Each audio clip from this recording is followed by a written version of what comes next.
कशी कठीण झाली आणि त्या कठीण परिस्थितीमध्ये जर आपल्याला विजय मिळाला असेल तर 100% महायुतीच्या सगळ्या शिलेदारांच्या प्रयत्नांवर मिळाला असं मी आवर्जून सांगेन. कारण निवडणुकीची परिस्थिती बघता त्यावेळेला असं वाटत होतं की समाजाचा कोणी उमेदवार आला तरी सहजपणे विजय मिळू शकतो. कारण सरांनी जी 5 वर्षात केलेली कामोक्तीच्या कामांच्या मागोवा घेतला असता तर प्रत्येक ठिकाणी सरांच्या नावाची चर्चा होती. पण हे असताना काय परिस्थिती थोडी कशी बदलली काय झाली की इथल्या प्रत्येक मतदार कार्यकर्त्यांच्या अवलंबन त्याच्यात सुद्धा महायुतीनं अत्यंत ठामपणे जर राज्यात एक संघपणे कुठं काम केलं असेल तर ते चिपळूण मतदारसंघात केलं आणि ते एक संघ काम केल्यामुळे जर चिपळूणमध्ये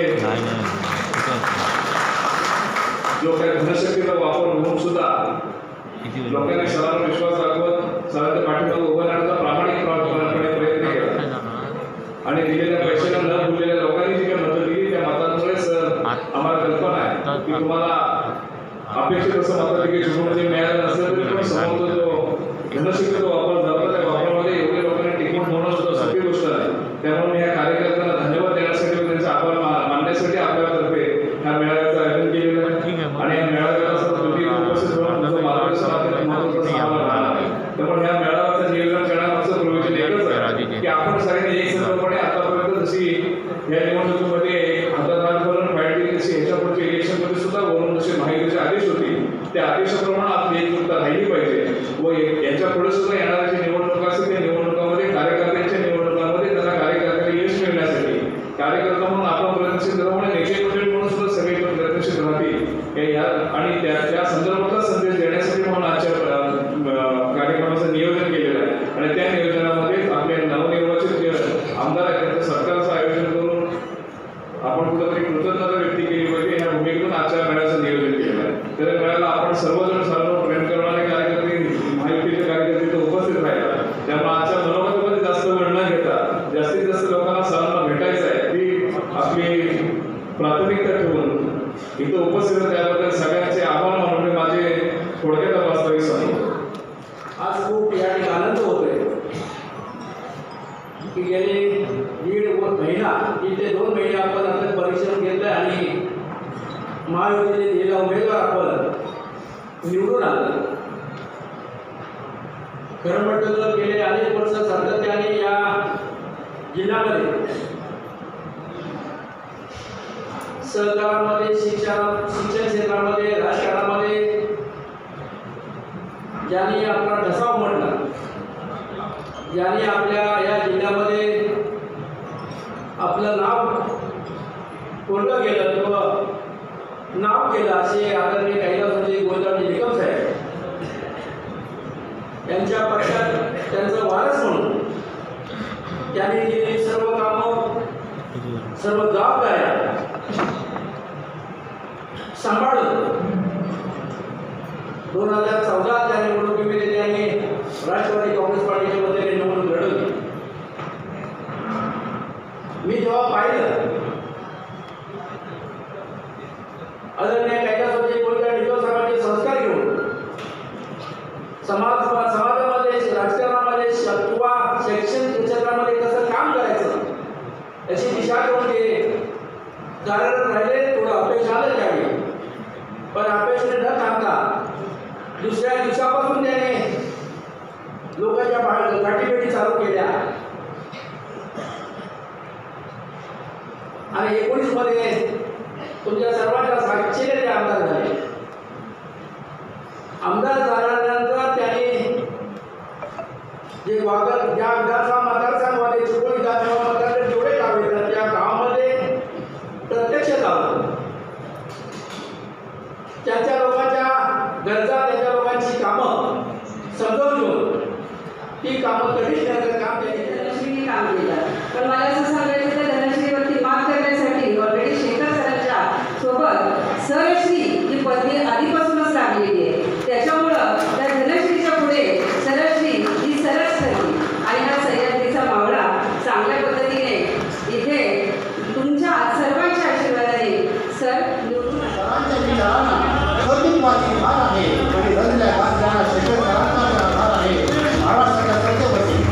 महाराष्ट्राच्या धर्तीवरती आहे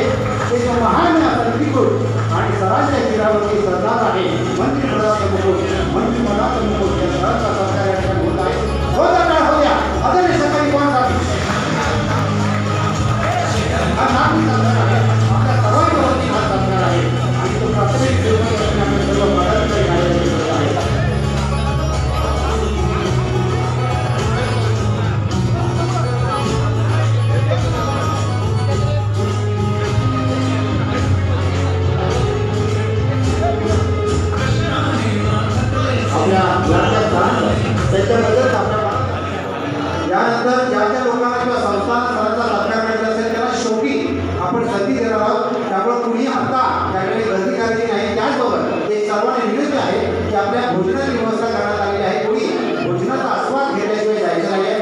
वरच्या माळीवरती आपली भोजनाची व्यवस्था आहे. ज्याने आपल्या देशाला सर्वसामान्य माणसाला आपला हक्क अबाधित ठेवण्याचं काम केलं ते घटनातज्ञ आपले डॉक्टर बाबासाहेब आंबेडकर यांचं स्मरण करत आजच्या महायुतीच्या माध्यमातून होणाऱ्या या सत्काराबरोबर महायुतीच्या सर्व कार्यकर्त्यांचे मनापासून ऋण व्यक्त करण्याचं किंवा कृतज्ञता व्यक्त करण्याच्या या कार्यक्रमात उपस्थित असलेले आपल्या सर्वांचे नेते ज्यांनी अतिशय तरुण वयात आमदार म्हणून सलग 4 वर्ष काम केलं आणि पक्षासाठी ज्यावेळी थांबायची वेळ येते त्यावेळी थांबण्याचा मोठेपणा पण त्यांनी दाखवला ते आदरणीय विनयजी नातू सर.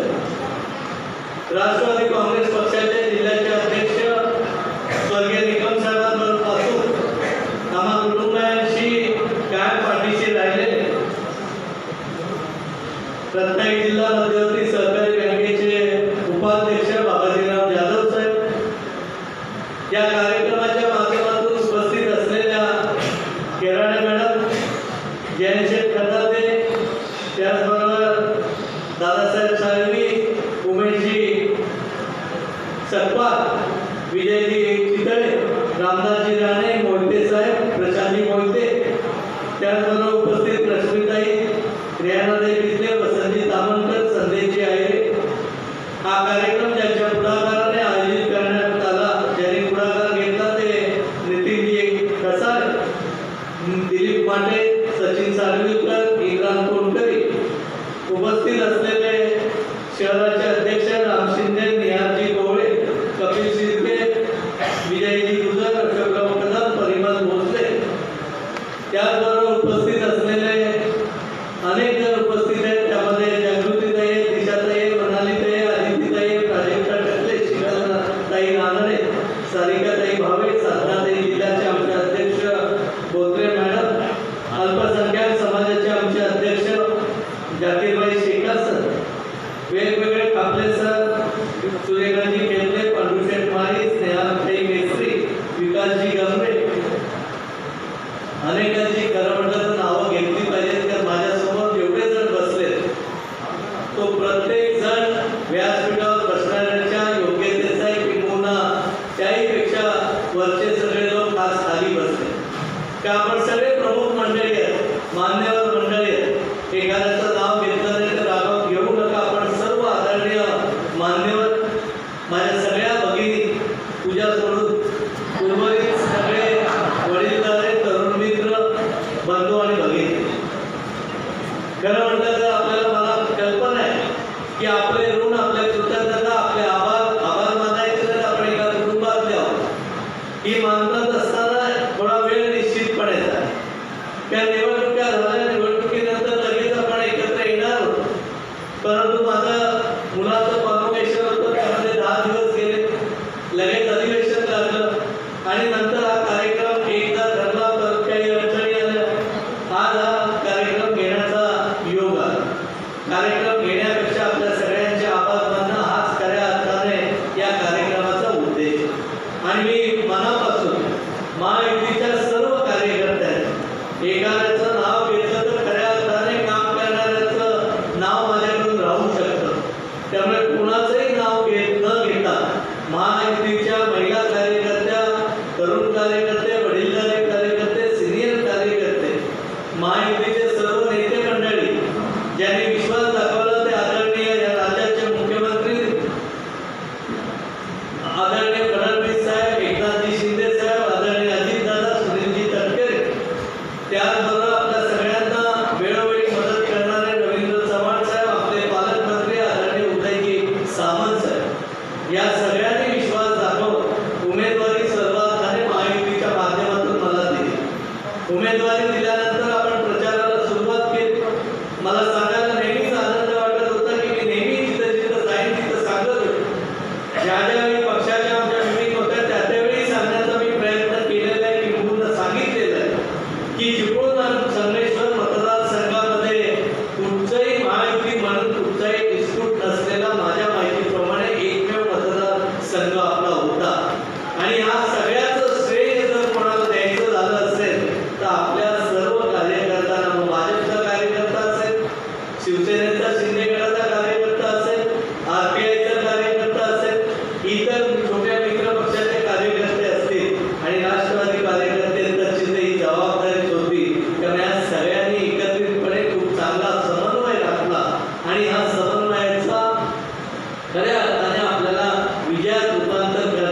90 कोटीचं धरण आणलं, मी 150 कोटीची कामं केले.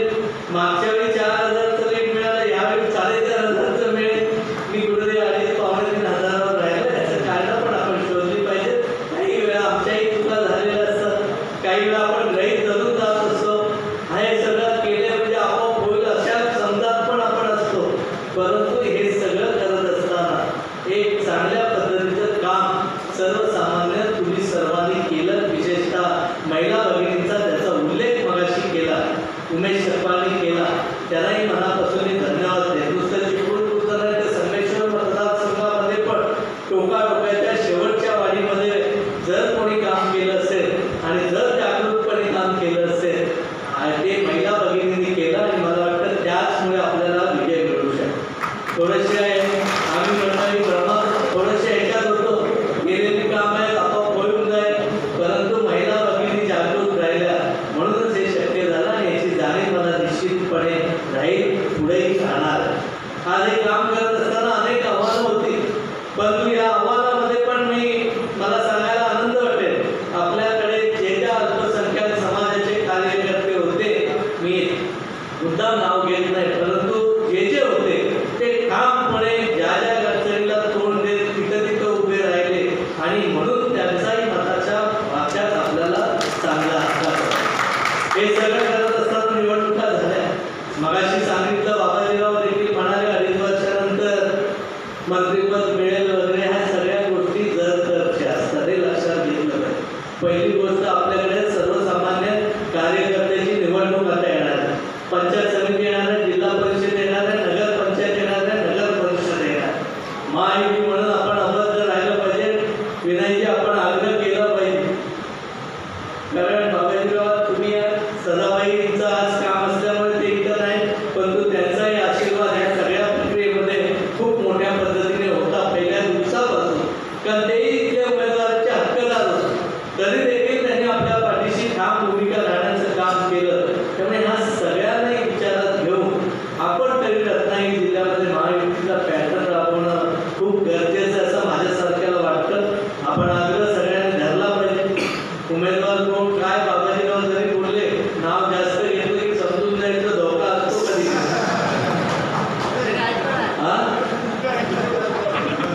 त्यामुळे नाव घेतलं कोणी घोषित राहू नको. बाबाजीरावने आधीपासून तुला तयार करण्यासाठी कदाचित नाव घेतात, ते त्याची सवय आहे ती. मलाही मंत्री होण्यासाठी असंच केलं नाही. त्यामुळे आपल्याला एकच लक्षात घेतलं पाहिजे, आपला जो कोण उमेदवार असेल महायुतीचा कोणी असेल, त्या शेवटी परिस्थिती काय असेल, कशा पद्धतीने असेल तुम्ही आम्ही सांगू शकता. तो उमेदवार निवडून जसा आमदारकीच्या वेळी तुम्ही तुरबूत काय केली नाही, त्याच पद्धतीने न तुरबूत करता आपल्याला ते पुढे नेण्याचं काम करावं लागेल. आणि आपली नगर परिषद आणि नगर पंचायत, पंचायत समिती, जिल्हा परिषद जर आल्या तर 2.5 वर्षाची स्वप्न बघायला हरकत नाही असं मानस. तर शेवटी वरिष्ठांकडे अनेक कारणं असतात, त्यातलं एक महत्त्वाचं एक कारण असतं. त्यामुळे तुम्ही आम्ही ठरवलं पाहिजे की आपली एकजूट, एक संघटितपणे आपण जर काम केलं ते सगळं शक्य. ठीक आहे, प्रत्येक इलेक्शनची गणित वेगळी असते. तुम्ही असं समजू नका 1000-1200 मागे म्हणजे आपण शहरात काही मागे जाऊ. आपण त्यावरच्या वेगवेगळ्या पद्धतीने तिथं गोष्टी करत आपण पुढे जाण्याचा प्रयत्न करू. ज्या ज्या ठिकाणी आपण मागे तिथं आत्मचिंतन थोडंसं केलं पाहिजे. आपल्याही सर्व विभागाने आपण मनात ठरवलं पाहिजे कुठं कमी पडलं, आपल्याला कोणाची गरज लागेल, आपल्याला काय करावं लागेल, काय केलं पाहिजे, काय चुकलं असेल, काय बाबा माझ्याकडून चुकलं असेल म्हणून आता असेल तर ह्याच्यामध्ये काय सुधारणा केलं पाहिजे. काही ठिकाणी आपण दुसऱ्याला येऊनच देत नाही, माझ्या ठिकाणी मीच काम करणं, मग ते पंचायत होते, पुढाऱ्यांची होते आणि सगळ्यांची होते आणि मग निवडणुकीनंतर त्याचे परिणाम आपल्याला भोगावे लागतात. त्यामुळे आपण आतापासून ही तयारी केली पाहिजे. माझी एवढीच महायुतीच्या सर्व कार्यकर्त्यांना नम्रतेची कळकळीची विनंती आहे, ज्याला कोणाकोणाला उभं राहायचं आहे, शेवटी इच्छा प्रत्येकाची असणार, त्याने आतापासून कामाला लागलं पाहिजे. किमान समोरचा विरोधक असला तरी, म्हणजे आपल्या पक्षातला जरी स्पर्धक असला तरी त्यालाही नमस्कार करण्याची भूमिका आपली ठेवली पाहिजे. आपलं होतं कसं, आपण त्याला बघत पण नाही, मला उमेदवारी कोणता हवी, पण निवडून पण येण्यासाठी आपल्याला ज्या गोष्टी करायला हव्या त्या आतापासून जर निश्चितपणे केला तर आपल्याला यश 100% मिळू शकतं. आज तुम्हाला वाटलं होतं का 238 जागा महायुतीच्या येतील. इथं बसलेल्या प्रत्येकाला असं वाटायचं अधूनमधून बाबाजींचाही मला फोन यायचा की काय होईल, जाता येईल की नाही येणार आहे, का होणार काय, नक्की काय करूया आपण. म्हटलं काय नाही, सगळं होईल व्यवस्थित. कारण या राज्याचं नेतृत्व फडणवीस साहेब, दादा आणि एकनाथ शिंदे साहेब करत असतात. या सगळ्या गोष्टी जशी लाडकी बहीण आहे त्याच पद्धतीने मुलींचं शिक्षण आहे, अतिशय महत्त्वाकांक्षी अनेक निर्णय या सरकारने घेतले. त्याचा निश्चितपणे परिणाम होईल. आणि तुम्हाला सांगायला आनंद वाटेल, आमच्या राष्ट्रवादीमध्ये असताना 700-200 ते निवडून आले, ते लाखाला. आमचा एक मित्र आहे, काळे आमदार आहे, तो मागच्या वेळी 700 मताने आला. आता काळे बोले एक झाला, तो 1 लाख. तो तिकडे गेला पण नाही, महिनाभर पुढे फिरत बसला. हा देखील त्यांचा चांगल्या पद्धतीने झाला आणि 238 लोक माहितीची निवडून आली. हा विश्वास महाराष्ट्राने आपल्याला दिला. कामं करत असताना सुरुवात आहे. पालकमंत्री लवकर होतील.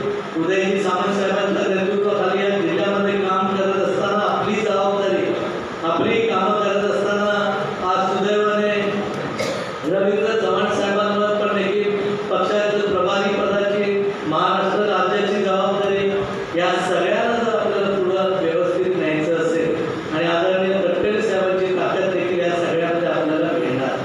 त्यामुळे इथली विकासाची कामाचे प्रश्न ते सोडवण्यासाठी मी त्या सगळ्यांच्याकडे जाऊन जेवढं जास्त करता येईल तेवढं करण्याचा माझा प्रामाणिकपणे प्रयत्न. मी काही सांगत बसणार नाही, आपण हे केलं, ते केलं, ते केलं. जी कामं करता आली ती करण्याचा प्रामाणिकपणे प्रयत्न केला. या कामाचा प्रयत्न झाला म्हणूनच आपल्याला चांगल्या पद्धतीने सपोर्टिव्ह भूमिका झाली. आज चिपळूण शहराला जर आपल्याला कायमस्वरूपी पूर मुक्तीतून करायची असेल, चिपळूण आहे, खेळणी आहे, आजूबाजूची 4-5 गावं आहे, तर आपल्याला काही उपाययोजनांच्या बाबतीत देखील समजून घेऊन तिथपर्यंत जावं. नुसतं व्हॉट्सअपवर बोलणं म्हणजे कामं होतील अशाचा समज कोणी घेऊ नये. आपल्याला कोणाला जावं लागेल, तिथपर्यंत गेलो आपण तरच या गोष्टी सुटणार. सुदैवाने या देशामध्ये आज आपले 2 खासदार तेवढ्याच ताकदीचे. नारायण राणे साहेबांसारखा खासदार आपल्या मतदारसंघाला लाभले, ज्यांनी या राज्याचं मुख्यमंत्रीपद पदी कमी कालावधीमध्ये खूप चांगलं काम केलं. कालच आमची दिशा समितीची बैठक होती, त्यामध्ये अनेक प्रश्न आहेत जिल्ह्यातले सोडवण्याच्या दृष्टीने राणे साहेबांनी खूप आग्रहपूर्वक केले. त्याच पद्धतीने आपल्या मतदारसंघात नसलं ते आपला तालुका गोळागर, खेड, दापोली या मतदारसंघामध्ये रत्नागिरी जिल्ह्याला सुनीलजी तटकरे साहेबांसारखा खासदार आपल्याला आहे. त्यामुळे ह्या दोघांच्या मदतीने जे सेंट्रल गव्हर्नमेंटचे जे प्रश्न आपले आहेत ते ह्या दोघांच्या मदतीने आपल्याला सोडवावे लागेल. आज आपल्याला माहिती आहे संगमेश्वर देवरूखमध्ये पर्यटनाला खूप मोठी चालना देण्याचं काम तिथे वेगवेगळ्या पद्धतीने करण्याची भूमिका आपण घेतली. या 10 तारखेला देखील पर्यटनाचा आराखडा बनवण्याची पूर्ण प्रमुख लोक अधिकारी आणि तिथले सरपंच आणि इतर जणांची बैठक आपण तिथं लावली की पर्यटनाचा एक कॉन्क्रीट प्लॅन तयार केला आणि त्या सोबत जसं तिकडे मैपतगड आहे, मार्लेश्वर आहे, टिकलेश्वर आहे, कसबा आहे, शृंगारपूर आहे, असे अनेक ज्या स्थळं आहेत की ती पर्यटनाच्या माध्यमातून आज आपण चांगल्या पद्धतीने पुढं देऊ शकतो. या पर्यटनाला चालना देण्याच्या दृष्टीने त्याचा कॉन्क्रीट आराखडा बनवायचा. चिपळूणमध्ये आपल्याला माहिती आहे परशुराम असेल, गोलकोट असेल, वेगवेगळ्या ठिकाणची देवळं असतील, किल्ले असतील, ही जर आपण चांगली बनवू शकलो तर चिपळूणला देखील आर्थिक स्थैर्य देण्यासाठी शेवटी बाहेरून लोक आल्याशिवाय आपण काही करू शकत नाही आणि त्यामुळे ते करण्याचं काम आपल्याला खूप प्रामाणिकपणे करावं लागतं. आपल्या सरपंचांना ही जबाबदारी आहे की आपापल्या गावामधला आराखडा कशा पद्धतीने करता येईल आणि पुढं आपल्याला कसं देता येईल. कारण शेवटी लोकांच्या हाताला काम देण्याची भूमिका आपल्याला ठेवावी लागणार आहे आणि मला वाटतं आपल्याकडे पर्यटन, ग्रामीण पर्यटन, कृषी पर्यटन या सगळ्या गोष्टी जर आपण एकत्रितपणे केल्या तर त्याचा उपयोग खूप चांगल्या पद्धतीने. आज महिलांमध्ये आपल्याला माहिती आहे की 10 लाखाची सबसिडी सेंट्रल गव्हर्नमेंटच्या माध्यमातून वेगवेगळ्या उपक्रमांचं जिल्हा उद्योग केंद्राकडून आपण त्याचे वेगवेगळ्या गावामध्ये जर कॅम्प केले, जसं आपण एका बाजूला आपलं नेतृत्व गावागावात करायचं झालं तर नुसतं पुढारपण करून आपण कधीच उभे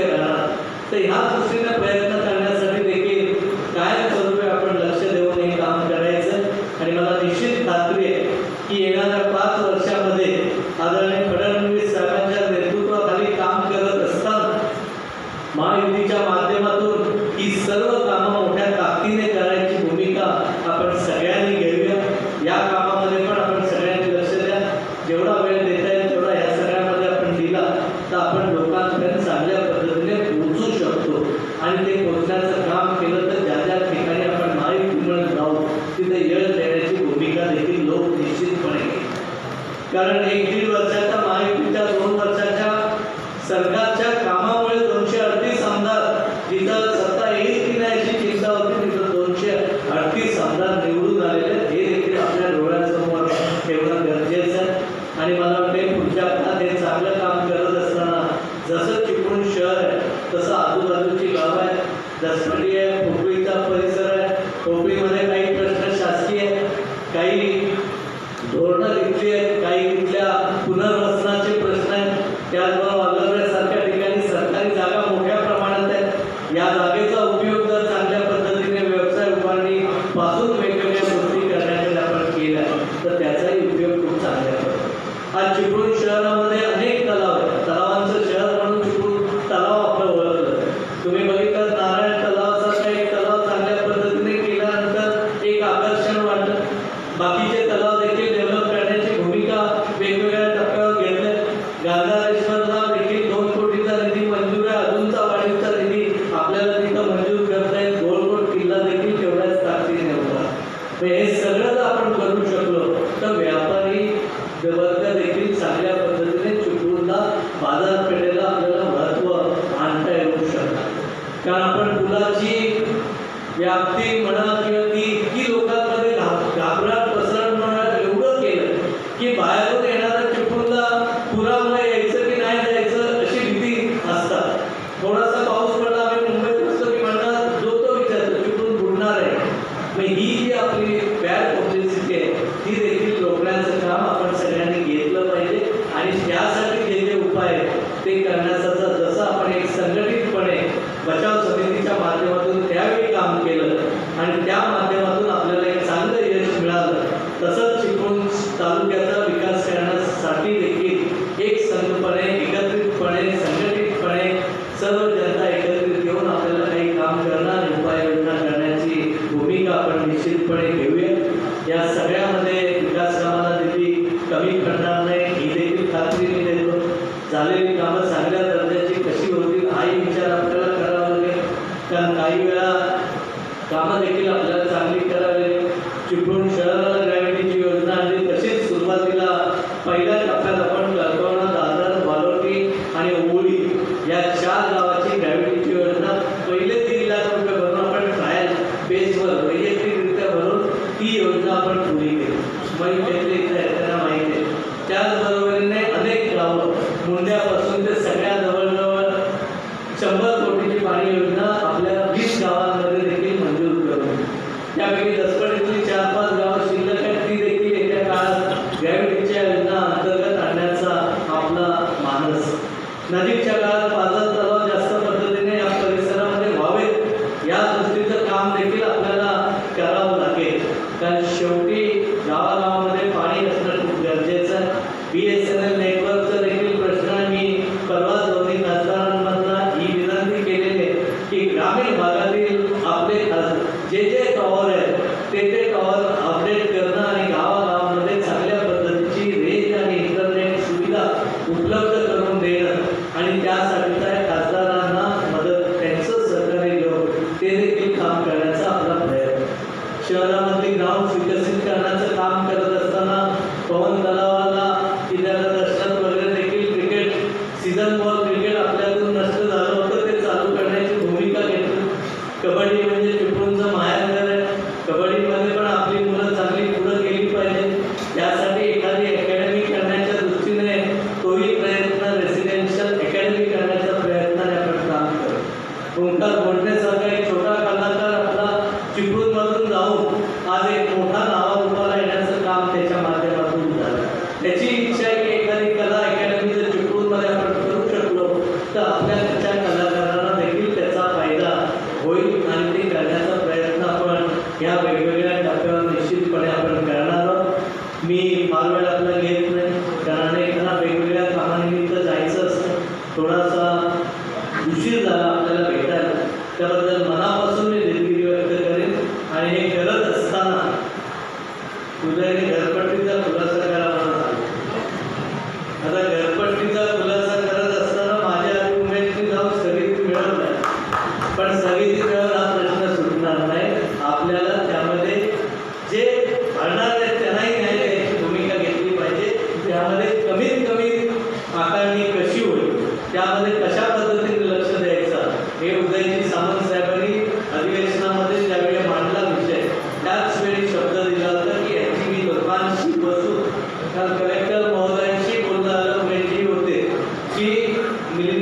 शेठ पण त्या परवाच्या दिवशी होते की ते स्वतः येथील आपल्या सगळ्यांशी चर्चा करतील आणि गणपतीचा अन्याय होणार नाही, याचा अर्थ गणपती भरायला लागणार नाही असं समजू नका.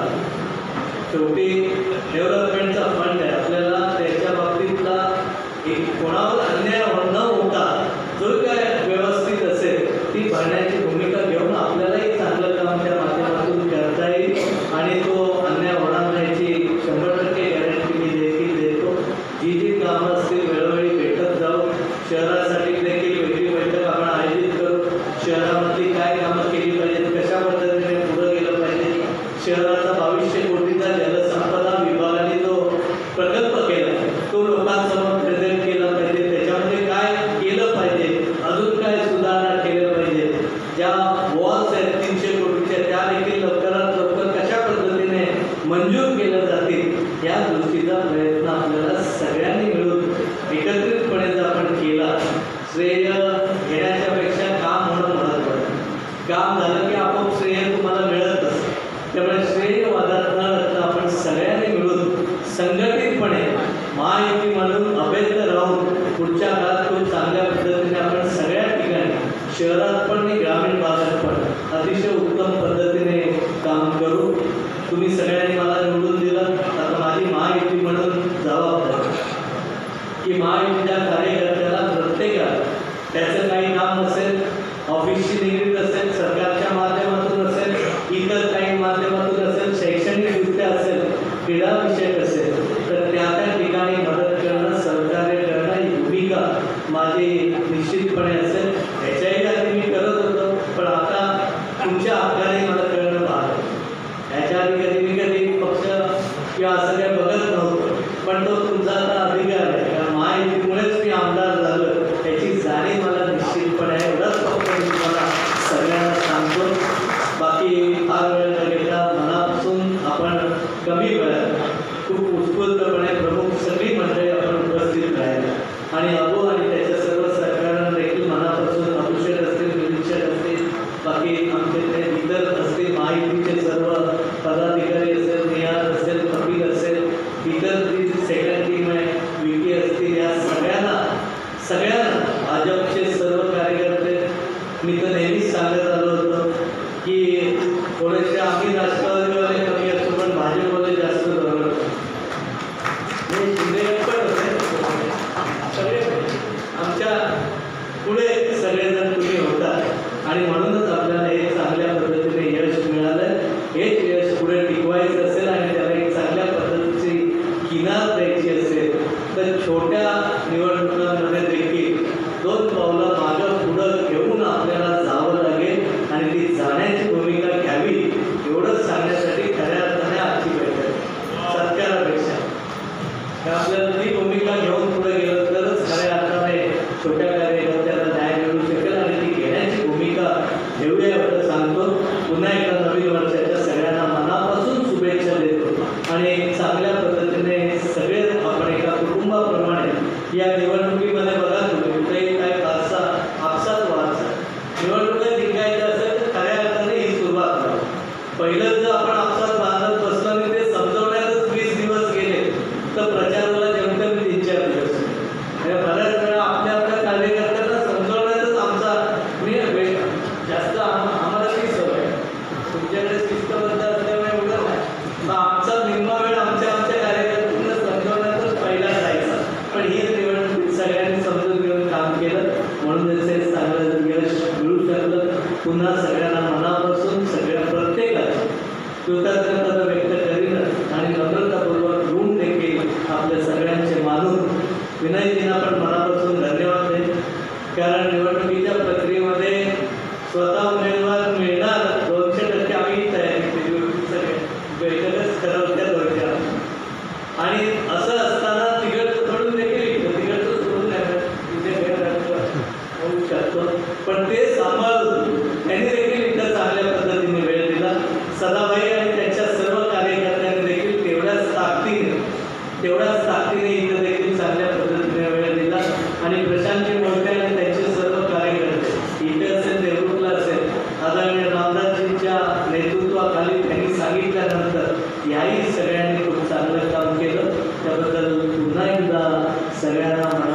निवडून दिल्यामध्ये जे आपले सर्वांचे आमदार झालेले आहेत असे आपले सर्वांचे शेखर निकम यांच्या सत्काराकरता आपण या सर्व सत्कारामध्ये एक मुद्दा राहतो की दुसऱ्या वेळच्या टर्ममध्ये आणखी अपेक्षा वाढतात. छोटे छोटे छोटे विषय झाले पाहिजे, समस्या सुटल्या पाहिजे, हे प्रत्येकाच्या मनात असतं. पण दुसऱ्या टर्ममध्ये अनेक पुढच्या अपेक्षा या मतदारांच्याही वाढत असतात, कार्यकर्त्यांच्याही वाढत असतात. आणि यामुळे पूर्ण बहुमताचं सरकार खरं तर निवडणुकी लोकसभेमध्ये आपण इतक्या रत्नागिरी जिल्ह्यातले सर्व मतदारसंघ आपण लोकसभेमध्ये पाहिलाच होते. त्यामुळे रत्नागिरी जिल्ह्यातली निवडणूकच सर्व अवघड होती. पण सर्व कार्यकर्त्यांनी मतदारांपर्यंत पोहोचण्याचं जे काम केलं आणखी त्याचा परिणाम आता इथे आपल्याला या विजयामध्ये दिसतो. कुठला भाग प्लस आहे, कुठला भाग मायनस आहे, शेवटी विजय हा अंतिम आहे. त्यामुळे त्या विजयातली पुढची 5 वर्ष आपल्याला पुढच्या काळात काम करायचंय. आणि हे 5 वर्षाच्या प्लॅनिंगनं सर्व कार्यकर्त्यांचं काम जेव्हा आपण घेऊन जाऊ त्यावेळी हे कामकाज करू शकू. मी फार काही आणखी विषय मांडणार नाहीये, पण हे सर्व करत असताना जेव्हा आपण विचार करतो तेव्हा चिपळूण तालुका पूर्ण विचार करा. कारण गुहागर मतदारसंघाला चिपळूण तालुक्यातला जो भाग आहे तिथे महायुतीचा आमदार नाहीये. त्यामुळे त्या चिपळूण तालुक्याकरता सुद्धा आमचा महायुतीचा आमदार तेवढा आमच्याही त्या भागातले सर्व शिवसेना, भारतीय जनता पार्टी, राष्ट्रवादीच्या कार्यकर्त्यांना चिपळूण तालुक्यातल्या गुहागर तालुक्यातले आपला महायुतीचा आमदार म्हणून या ठिकाणी जवळ आहे.